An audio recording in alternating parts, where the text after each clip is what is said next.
Question.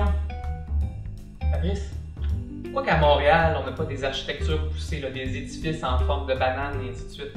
Réponse, c'est très très simple. L'argent. Tu fais mon signe de pièce à l'envers? L'argent.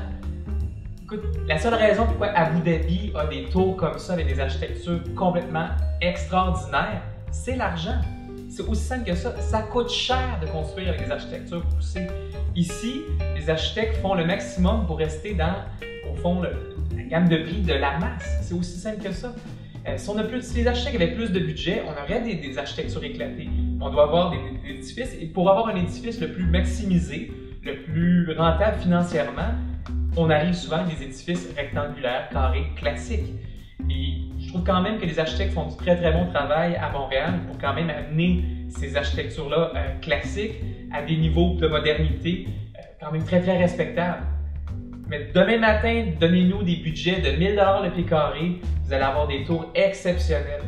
Tous les plus grands architectes de la planète qui arrivent à Montréal sont limités par les mêmes contraintes. Il y a aussi des contraintes d'urbanisme. Dans la majorité des secteurs, on est limité pour les types de couleurs qu'on peut faire, les types de matériaux qu'on doit utiliser et les formes aussi. Donc, c'est souvent des idées très très flyées des architectes au départ qui sont ramenées sur terre par des fonctionnaires dans les conseils, le CCU qu'on appelle le conseil consultatif d'urbanisme et qui viennent limiter au fond les idées de grandeur des architectes, malheureusement. Le conseil de